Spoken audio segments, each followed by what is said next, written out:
Super cool radio.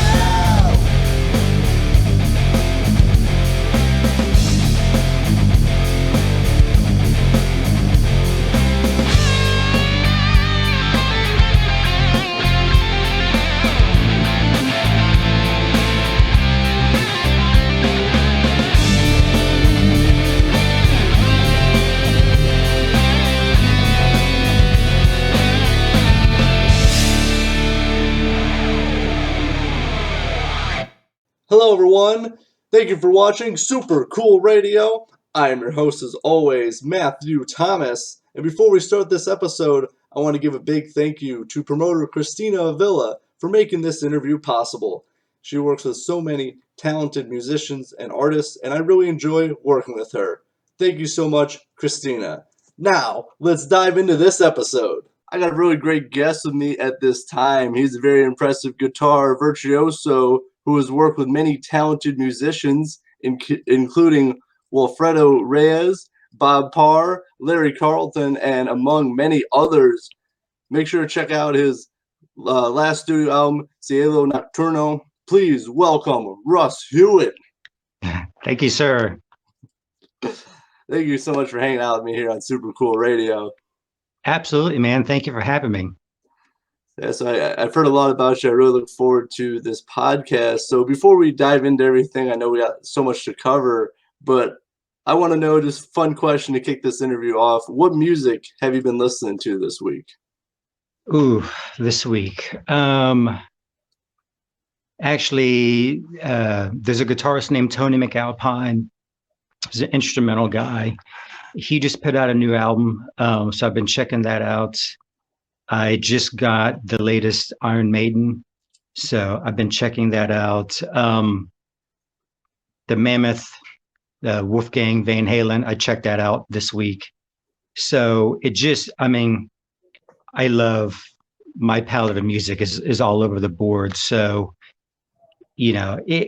my best time to listen to stuff is as I'm driving. So I'll get somebody's new record and check it out for the week. So I'm always listening to stuff.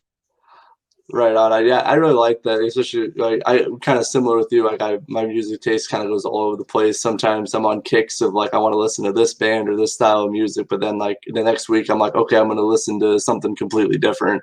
It's so nice with like internet and everything that you can listen to so much different music.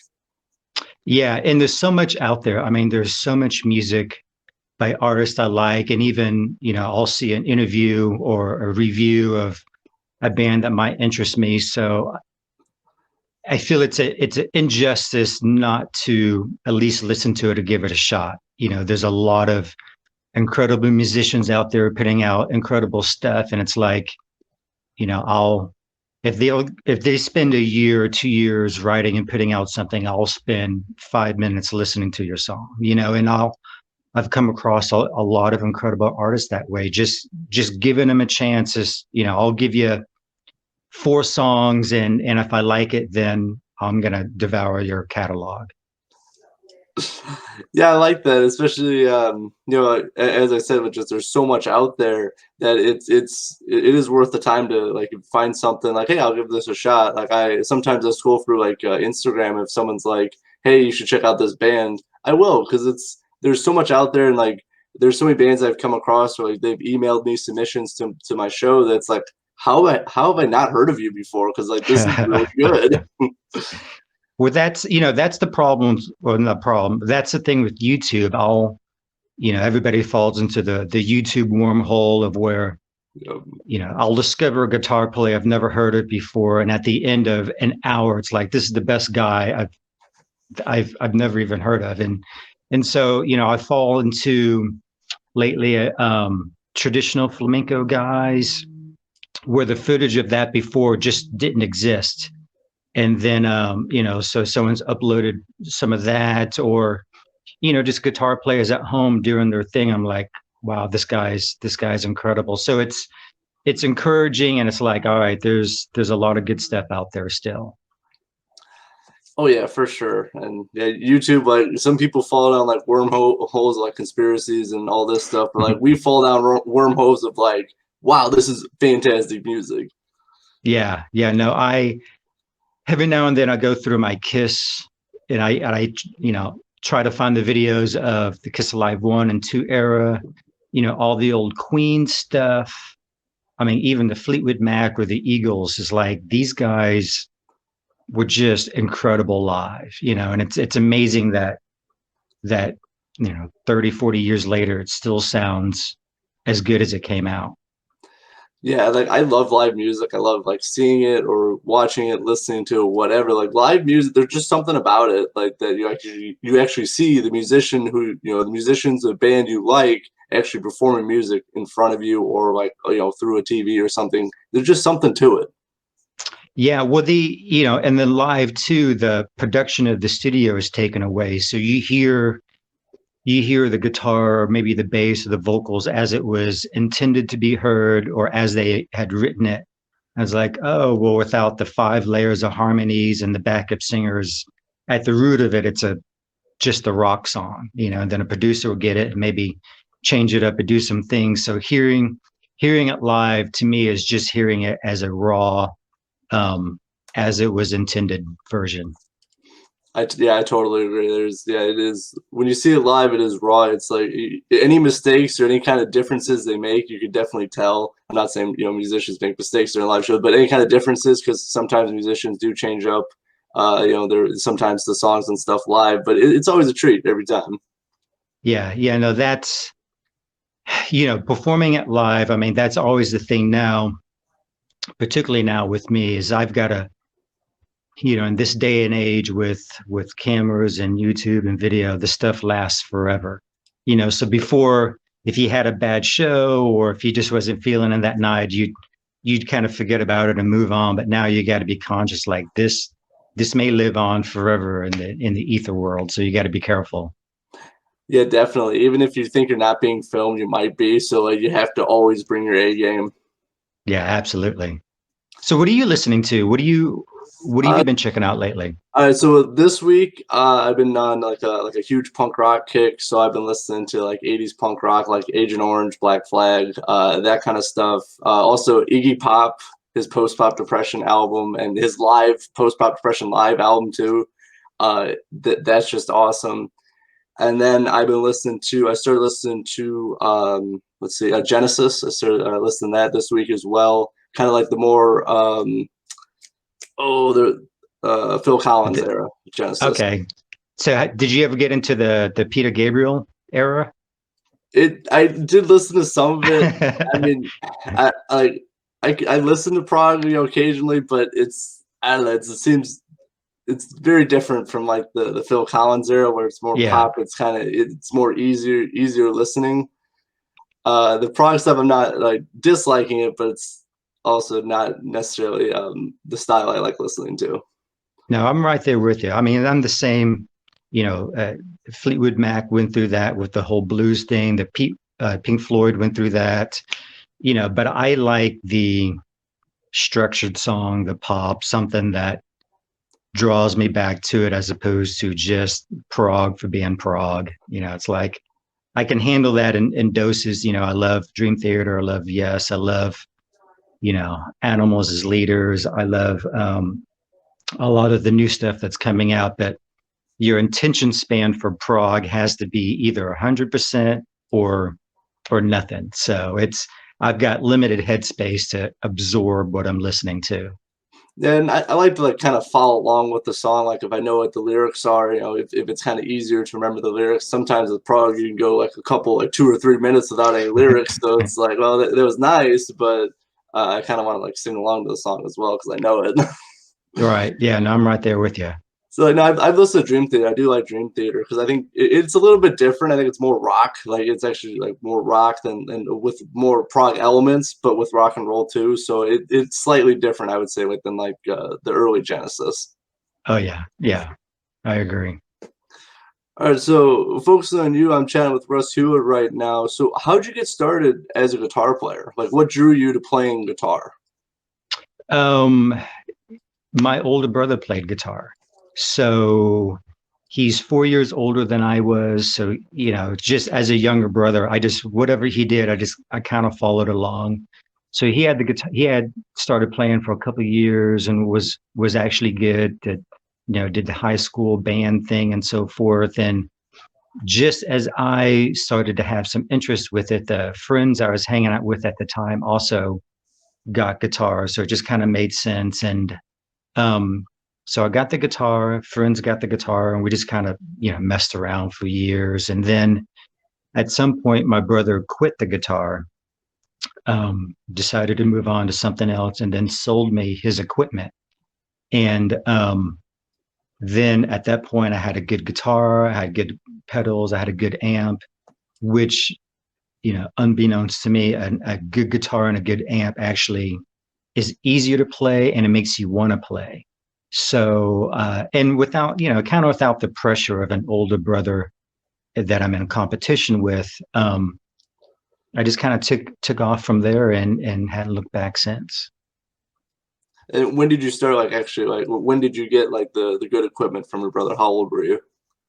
It was late. I was 17. Everything for me was late and took forever. I got the guitar when I was 14. I got the good equipment at 17 and then just delve into it. At that point, I think at 18, I got a classical guitar. And then went off to college 2 years later to get a degree in classical performance. So I took to it, but I didn't have any musical training prior to that. So I didn't have any keyboard training or music theory, anything. So I was constantly playing catch up to, those kids that have been doing it their entire lives. But yeah, it was 17 when I got the good equipment. Yeah, right on. See, it is a little bit later from other guitarists I've talked to. There's I started 9, 10, 11, that kind of so. But from what I've heard from obviously from you, so when you started out playing guitar, did you take any lessons or training or anything like that, or did you just start just playing? A little bit of everything. Right when I started was when guitar magazines started coming out with tablature. Guitarists started doing the VHS tapes of how to play songs and so forth. So it's kind of an apex everything. Unfortunately, YouTube wasn't around back then. But so guitar magazines, guitar transcriptions books with tabs, the VHS tapes. So I delved into that, and I could play,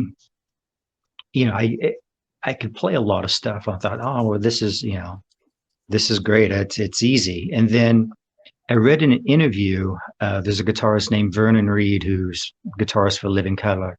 And he said, and it was just a one-off line, he said in an interview, it's anybody can play anybody else's music, but not everyone can write their own music. And that was that just dawned on me. Everything I'd been doing up until that point was cool, but I didn't write any of it. So it changed the apex of what I wanted to do. And at that point, again, perfect timing. There was an incredible guitar teacher that moved into my small town in Texas. And I started taking lessons from him. And he's the one that got me started in on the classical guitar. He got me going in on theory, on the 3-note per string guitar stuff. Because prior to that, I just didn't have access to that information. And so from there, again, off to college. But yeah, it was a little bit of everything. I thought I could just do it all myself because as a guitar player, and you'd read these in magazines, guitarist is self-taught, so-and-so, Hendrix never took a lesson, or Eric Clapton never took a lesson. So then you think to yourself, well, I guess I don't need to take a lesson. It's going to come to me from above, or it's just kind of magically happens. And it actually does for some people, but for the majority of the people, and I fall into that category, that I needed to get my hands on as much stuff as I could and absorb it. Yeah, for sure. It's funny you mentioned Living Color. I just saw them last month actually live, and that was one of my favorite shows to go to because just they bring so much energy and they just sound so good. Like, as you said, he's a phenomenal guitarist. Like seeing Yeah. him actually work live it's so impressive. Yeah, no, he's a player.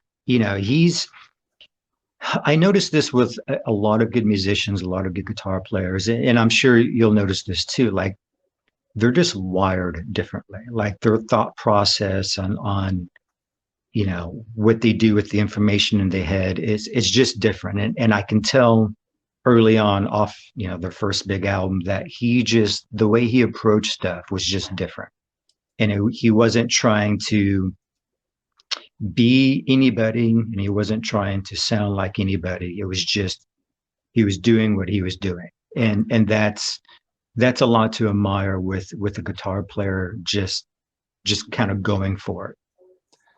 Yeah, for sure. And Living Color is so unique because like they have songs that are more like pop style. They have songs that are more punk style. They have songs that are more classic rock style. There's so many different, and sometimes a song like transitions like just mid song it'll start becoming either faster or like they do a pop segment. So it's so unique that like, and he's able to play all these different riffs while staying like being himself at the same time. Yeah. So are you a guitar player? Do you play? No, I don't. I don't play. I'm not a musician. Actually, I just really love music. So I'm good with audio and video stuff. So that's kind of why I did this podcast. But yeah, I Nice. understand some of the stuff, but not like the more intricate stuff.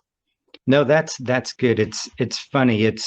You tend to enjoy, like I love, like movies and the art of directing, but I think if I was a director, it'd take away the joy of being able to consume the media. So, it's Yeah. it's interesting that you don't play because you're able to consume it and enjoy it in a way I can anymore. So that's very cool.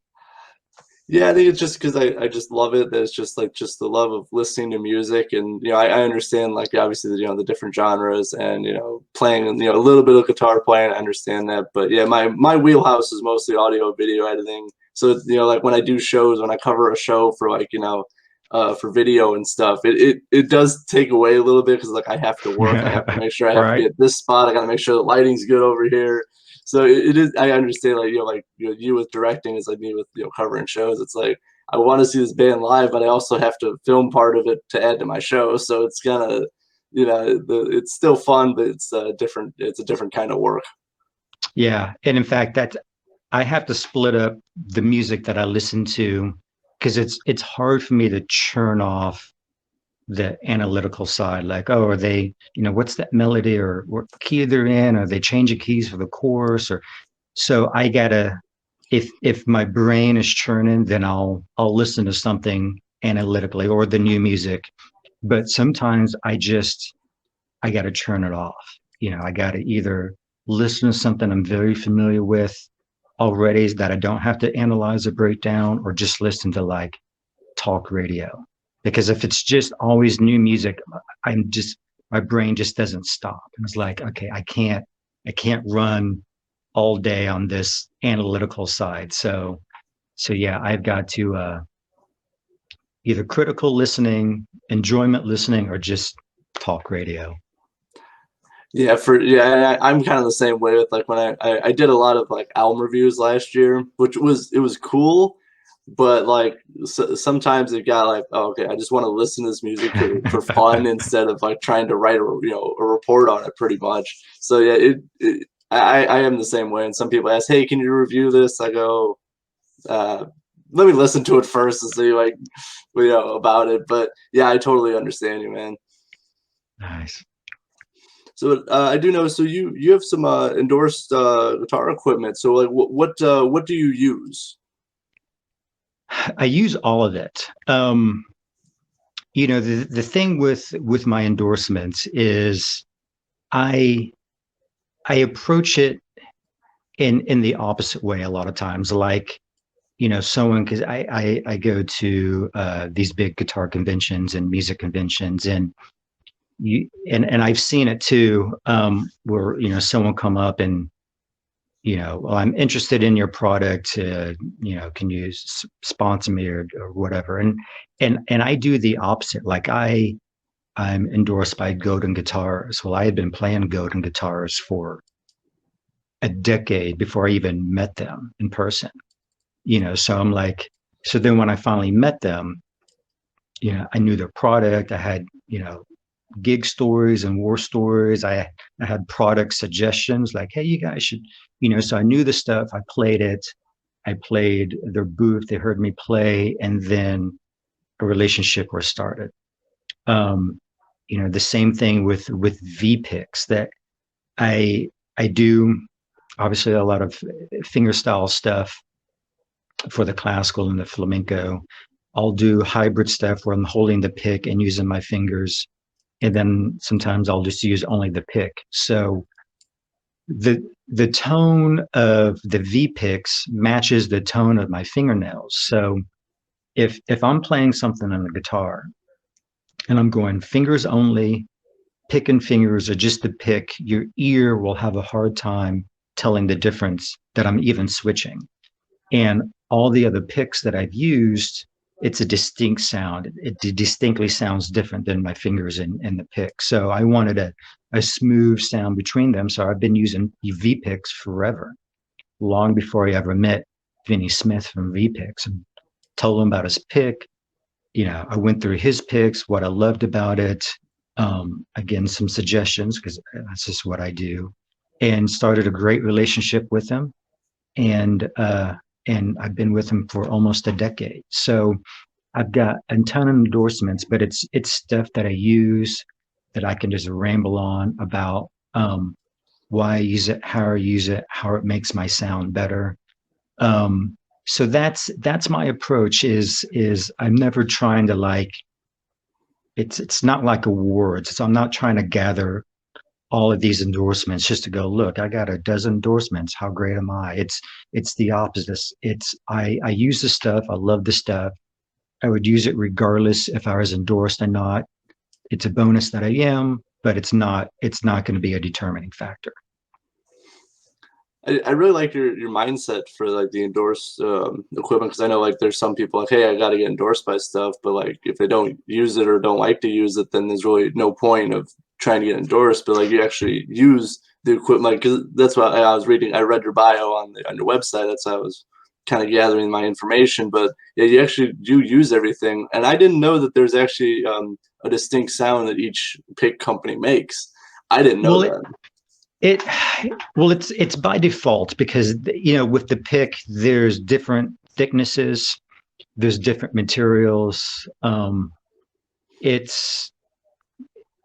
And because I use a pick with a nylon string, the attack, I mean, you could get really technical here. If the electric guitar, you've got the pickups, the magnets and the pickups, and the slew rate from the guitar cable to the amp, and it sounds a certain way. And there are certain guitar players that only use their fingers, like Mark Knopfler.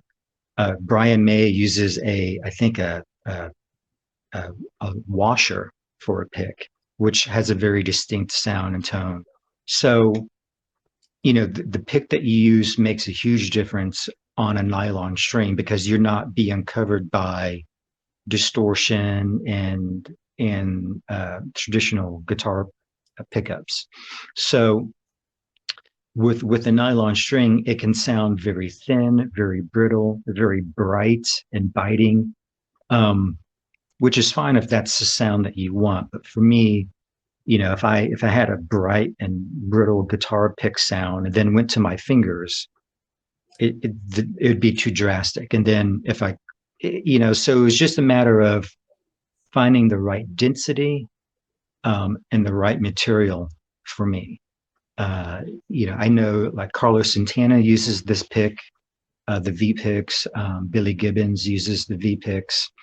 So, these are guys that can literally have any pick in the world, or any company make them a custom pick. So, but it makes a difference. You can definitely, fall down the geek side of the equipment and the electronics and the circuitry and all that. And I wish I was better at it. I'm like the layman's term. I'll just use my ear. I go, well, that's either working or not working. And then, but yeah, I sat down when I decided to go through my pick thing. I went to Guitar Center, bought 40 picks, ordered a bunch online. I ordered Gypsy Jazz picks, ordered Stone picks. I ordered, everything that I could literally find, and then just went through each one and played it. So, it definitely works for me.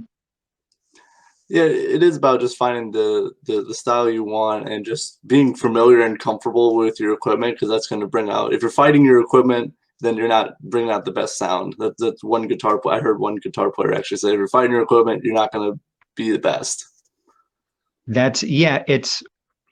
It's so strange when I do a gig, whether it's a small gig or a big gig. It's so funny, the small things that you think about, because it's never what you think a musician's thinking about. I'm thinking about small stuff. Like from stage, a musician can actually see a lot that's going on. So like if I see somebody like go out the exit, like as I'm playing in front of a ton of people, I'm like, did they not like the song? Is there something I could like? I'm just thinking of why that person's leaving and it could be for 1,000 reasons, but so someone in the audience, when you're leaving or you get up to get a beer, or so a band's playing a new song, they see everybody, and they got to be thinking like, is this new song not any good? Or so silly stuff like that, to the point of where I would sometimes do a whole show going, why is my sound not good? Or is this monitor too loud? Or just, it's the weirdest things that stick in your head when you play. So if you are having trouble with your equipment or your sound, that is all sometimes you can think about during a big show. Yeah, for sure. There's always, being on stage, you definitely do see everything. It's always, and your mind tends to wander sometimes if you're like, hey, like, what's going on with this? Or like, why is it like this? So, I mean, I can totally understand that. I had one time, I was at a small bar show, and like someone started playing darts during like, because there was a dart machine like right next to the stage, so someone's actually playing darts during the set, and I was like, come on, man. Am I boring you? Well, now, nowadays with phones, and I'm guilty of this too. And I'm very conscious, like not to pick up my phone just for whatever. Cause I'm like, that's, disrespectful to a musician. If you're just on your phone doing something or just glancing a little bit, it's like, they're not holding your attention enough not to look at your phone. So I, try to be respectful of the musicians and the shows I go to. It's just like, not trying to embarrass myself or them. Yeah, no, I totally understand. I don't look on my phone unless I have to take photos or I'm using my equipment to take photos. But like that's pretty much the only time you'll see me like on my phone at a show, because like I paid money to be at this show, so like I want to enjoy all the bands who are supposed to be here, because again, you paid money to be here. Yeah. No, and a lot of that is old school too, because none of that existed, back in the day, if you will. So, you absorb it and hopefully it lives in your mind's eye and your memory. So yeah, I try to, on occasion I'll sneak a picture or two, but other than that, I'll put the phone away. Yeah, I'm for sure. I'm the same way when it comes to live shows, just because again, you got to be there to experience it. If you're on your phone, you're not experiencing it. You're just on your phone. Right. Absolutely. Something cool I want to talk about. So your latest single, Sunset Samba, was released in May. That single features Jorge Strunz. How was it working with him on Sunset Samba? Well, so Jorge Strunz is part of a duo called Strunz and Farah, and they've been around since '80, And then in 90, they had a string of almost a decade worth of Grammy nominated chart topping albums. And I up until that point, I was doing my rock guitar stuff, I was doing my classical guitar stuff, and I was sort of doing the style that I was doing now. I was just playing cover songs and so forth. And then I heard the Strunz and Farrar live album that came out in 97. And it was one of those moments, again, that a pivotal shift in what I thought was possible. That the songwriting, the soloing, the rhythmic variations, the melodies, it was unlike anything I had heard prior. So I had been a huge Strunz and Farrar fan for decades now. I had an opportunity to meet them and hang out with them and actually become friends with them. When I go to California, I'll always set up a time where I'm meeting or hanging out with both of them or each of them separately. I'll get together with Jorge Strunz and take a guitar lesson, which he doesn't offer guitar lessons, but we'll just kind of come and hang out, and he'll play and he'll show me some stuff. And Ardeshir Farrar, his musical partner, we'll hang out and we'll go eat at Persian restaurants and so forth. Like he'll like, this is the best one in LA, let's go. So I had Ardeshir Farrar play on my last album. And so for this album, I thought, it went so well. I wanted Ardeshir Farrar back on the new album and singles. And then he suggested I go ahead and get Jorge on a song. So, I mean, Jorge is just, he's got the kindest soul. He's got the knowledge of music and rhythms and the culture more than any professor I've ever come across. And, just getting to know those guys and hang out was all I could really have hoped for. But to actually have him on a song and play, because clearly they don't have to do anything. They don't want to do something, they're not going to do it. And but he happily did it. And Ardeshir was telling me this is the first time in the 40-year history of Strunz and Farrar that they'll appear on the same album together, but not on the same song together. Wow. So yeah, I was just blown away. And kind of the running joke, because I'm releasing singles throughout the year, and then probably the full album with the released singles and unreleased songs at the beginning of next year. So kind of the running joke with my wife and my friends is like, I just need to live for this album to come out with all the guest artists that I have on it. And then afterwards, whatever. But I need to, in the running jokes, like, hey, if I pass away before this video gets out, just make sure to get it out for me. No, I totally got you, man. Like, but that's really cool. Especially, I've listened to a few interviews with Jorge, and as you said, he's like one of the nicest dudes. Like, I've just interacting with people. He's just a really nice and cool guy.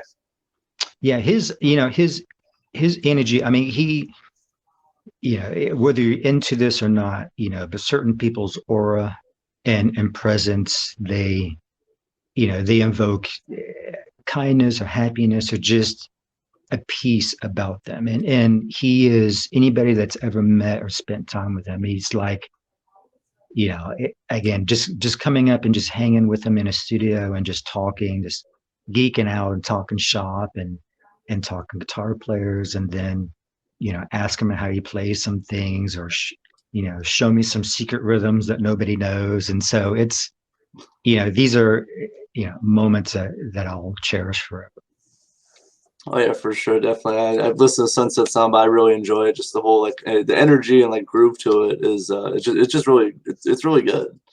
Thank you. Yeah, that's with my genre and my style, the thing that I'm able to do is I can kind of borrow and steal from everybody. If I was a Cuban guitarist, I'm kind of locked into Cuban stuff, so I wouldn't, not that I wouldn't be allowed to do other stuff, but like if I'm a Cuban guitarist, you expect to hear Cuban music. And same thing if I was a Brazilian guitarist, it kind of fits me in that one thing. Or if I was a flamenco guitarist, there is a accepted, flamenco rhythms and styles that I can play. But with what I do with this Spanish style or Nueva Flamenco or Latin world or world jazz, or however I end up getting categorized as, I can pull from everybody. So I'll borrow Cuban rhythms, Brazilian rhythms, rhythms from ballroom dance, rumba stuff, Spanish stuff, flamenco stuff, and I'll just take those rhythms and just kind of make them into song form. So kind of to your point earlier about prog music versus pop songs. Most of my songs, I'd say 90% of my songs are written in a pop song form. So you've got an intro, you've got a verse, sometimes it's a double verse, sometimes there's a pre-chorus. For some Sunset Samba, there's no pre-chorus, so it's just verse, intro, verse, chorus, intro again, verse, chorus, that time played by Jorge, and then a bridge section, then a solo section, and then we double up the chorus and we're out. So that exact song form is a gazillion pop songs. So it makes it digestible for the listener who doesn't know me, doesn't know my music. It's not just 9 minutes of guitar soloing and you hope you enjoy this. It's digestible to everybody. Yeah, there's a structure to it, and I think that's what makes it more like widely accepted, like to listen to, because it has a structure. People are going to be at least a little bit familiar with it, and it has enough of a groove on it to make it like interesting. Like, oh, I'm going to keep listening to this kind of thing. Yeah, that's the whole idea. We live in the day and age, as I'm sure you're well aware of, the YouTube, the Facebook, the Instagram. Everybody's attention lasts 10 seconds. Like you've got to give them in 10 seconds or they're going to move on. So unless you're a fan of a particular artist that allows, if you love Muse, a 7-minute song from Muse is going to be fine. But if you're trying to build an audience or find an audience and so forth, you kind of got to get to the point, put your best foot forward, and write accessible music that's not going to require a whole lot of attention from strangers. Yeah, it's all about like the discoverability of things. Like if it's hard to discover, or if it's like, well, it's kind of, the first, you kind of have to grab your attention if you're going to put something out. Like my videos, I always try to start with like very familiar intro music so that people know within a couple seconds, like, oh, I know what I'm listening to, I know what I'm watching. And I think that's kind of the same way, where you have to be familiar enough, but also unique at the same time, for that people are like, oh, this guy stands out from everyone else I've listened to, that kind of thing. Yeah, no, it's now everything's a single. For this album, this is the first album that I'm going to do singles as opposed to just dropping the whole thing. I mean, it's, every 6 months, the music business and how to approach it and what to do changes and modifies a little bit. And so for years, it's been like, you should release singles, you should release singles. And I'm like, yeah, I guess you're right. So that's the approach this time. So singles, shorter songs, as many guest artists as you can have on it. I mean, it's just where we're at right now.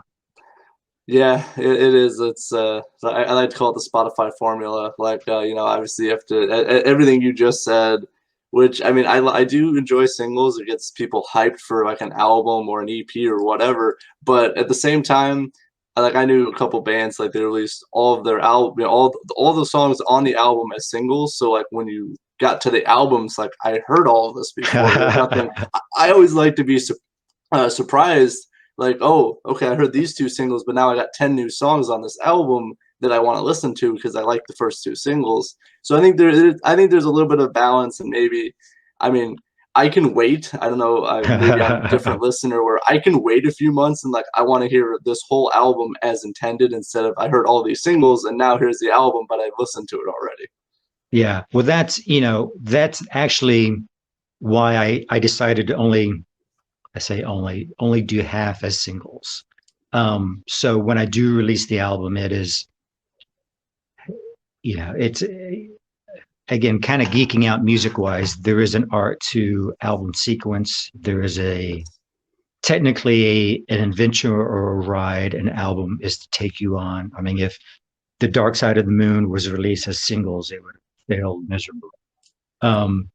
So even again, going back to Fleetwood Mac Rumors, it's not every song is single, but every song is strong, but it's sequenced in a way it flows. So, as I'm releasing the singles are with the special guest artist. The single, after the Jorge Strunz features the Bucharest Symphony.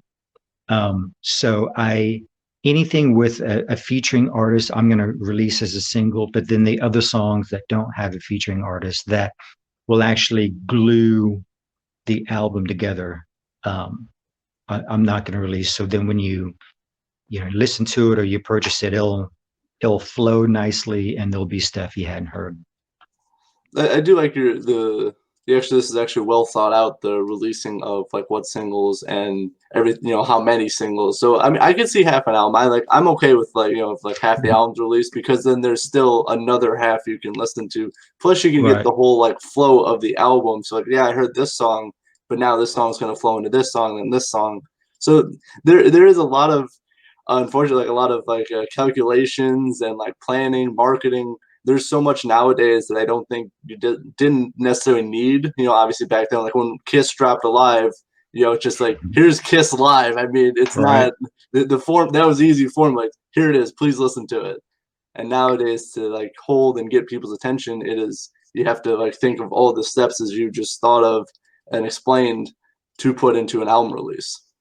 Yeah, absolutely. And the other thing too that has changed drastically is what people decide to purchase and how they purchase, if they purchase. That's Spotify will stream a new album, and then even if I like it, I wouldn't even often think to buy it because it's just there on Spotify. I can just plug it in whenever I want. So I have spent way too much time thinking about stuff and guessing and second guessing and trying to find patterns and so forth. One of them being to get someone to buy, someone may not buy a single, but if there's 2 or 3 singles they like, plus songs they hadn't heard, they might purchase the album. So I won't actually have that data until I release the album, see how it does. But that's, I just know just within myself, I love Muse. If I heard a single, I'd be like, oh, okay. And then I heard another single and be like, oh, that's cool. But then, oh, here's the whole album. Okay, well, I'll go ahead and get that because that's, so the singles good for press and promotion. I can kind of always keep the machine running, if you will. But in terms of getting someone to actually purchase it, before I've had better luck on a full CD. So we'll see. It's been a couple of years since my last full CD. So we'll see when this next CD comes out, what the pattern is. Yeah, it is. As you kind of said with like Spotify and stuff. Like I like to support there's some great local artists where I live, so I try if they have an actual physical copy, I'd rather pay for that physical copy through them, because I mean, yeah, you get like a little bit, a few cents here and there per stream, but like I'd rather pay you for like a physical copy, because then I have a CD and I love CDs. I got a huge collection, so it's partially the reason to do it, but also it is like a great way to support if you like an artist to buy a physical vinyl, CD. I know people are bringing back cassettes. I've seen like new albums on cassettes now, and I'm like, man, that's a throwback. Well, and I'm guilty of that too, but I'll see an artist and I'll buy a CD I already have.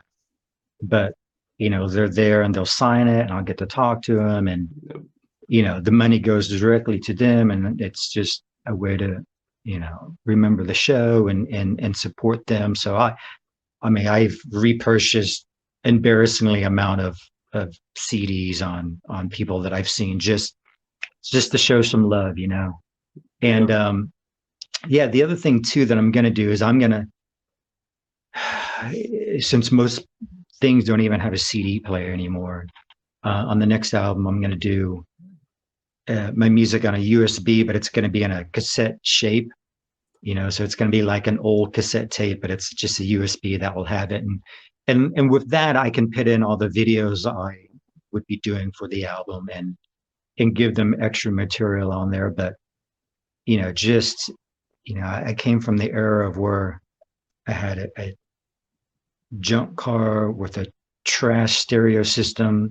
I had a cassette player with two speakers in the front and two speakers in a box in the back seat. And that's how I listen to music, and I miss it in a lot of ways because there is a purity to it. It's just, your box of CDs and you pick one and you just stick it in and you go. I mean, that will never come back. But, it's funny, if people are selling cassettes, I can't even remember the last time I've been into a studio that's got a cassette player. So that might be wishful thinking there.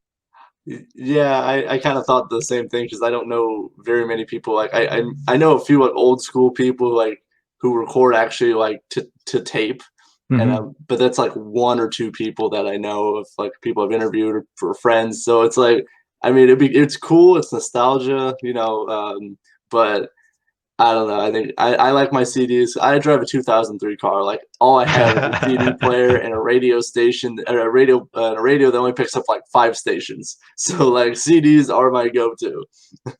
Well, that's unfortunately when I got my new car, I didn't know it didn't have a CD player, and I had all these CDs that I had yet to listen to in it. And again, I love listening to it in the car as I'm going to places, because it has my undivided attention.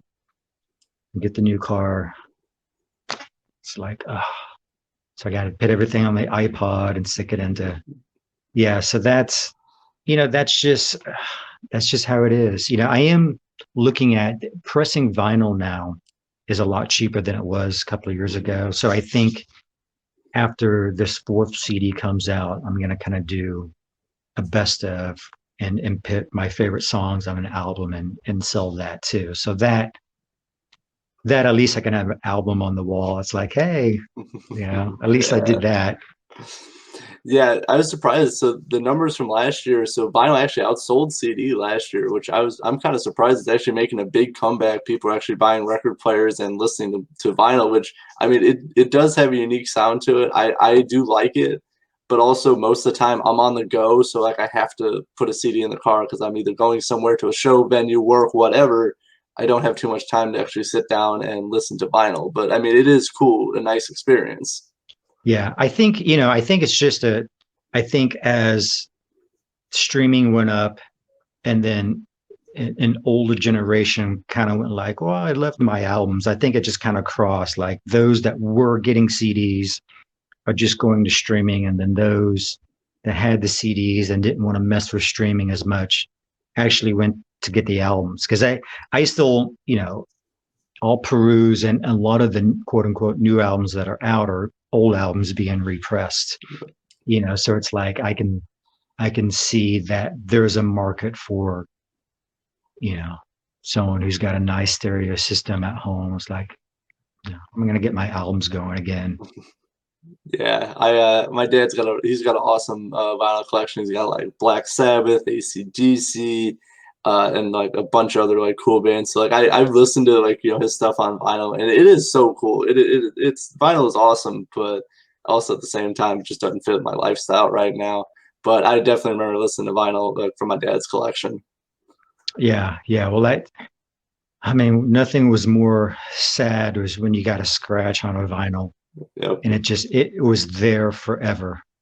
And this is like, Yep. Yeah, for sure. Or like someone doesn't know how to put with the needle in the right spot. And it's like, you know what, just let me do it. You're not doing this right. Just let me do this. All right, so I mean, wrapping up this interview, just got a few more things to discuss. So, Sure. what is some like the best advice for a guitar player who's just starting out?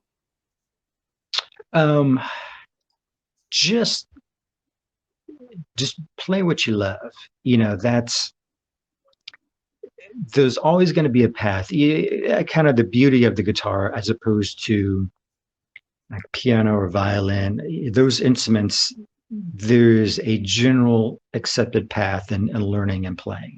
The piano, it's you take lessons, you're reading notes, there are easy songs, getting into harder songs. There's a path a lot of people take. And then once they get to a certain point, then it can splinter off to, whatever, jazz or more classical or pop. Same thing with violin. There's a path to it, but for the guitar, I mean, you talk to 10 guitar players and they'll tell you 10 different ways they learned and how they learned and who they learned it from. Um, so, just learn what you love and play what you love. I mean, if the only thing you love is country guitar, then play it and dive into it. You don't have to learn classical in order to move on to country, or you don't have to learn, these other things. Just you can just get into it and then you can specialize in it. There are acoustic guitar players that just specialize in tapping and doing all that crazy stuff, and then that's perfect. So, just find a path, find something that excites you in order for you to get you to play and practice. Because having to learn something that you don't like because you're told you have to or you can't move on, it just kind of sucks the enjoyment out of it. So Yeah, I really like that. And it's what if, I always kind of ask that question of guitar players or anyone who plays like a special instrument that's not a band, and they always it's always going to be different advice from everybody because everybody has different unique and unique experiences. But I think definitely just do what you love, and I think that's kind of just applies to life too. Like like when I started this podcast just because I love doing this, and like playing guitar because you love doing it. I think that's like some of the best advice I was given just for my life.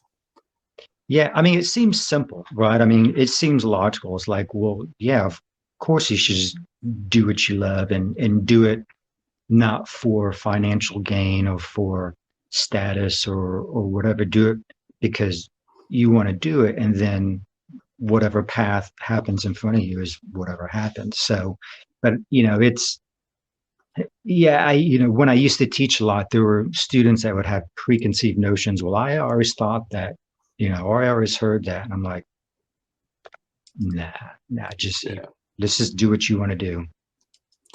exactly. Yeah, and I think that's some great advice for just anything in life as well.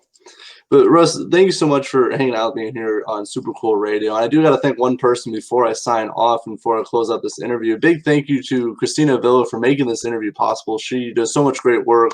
She's a promoter for you, and she just does so much great work with like making these interviews possible. Working with her, she is just awesome.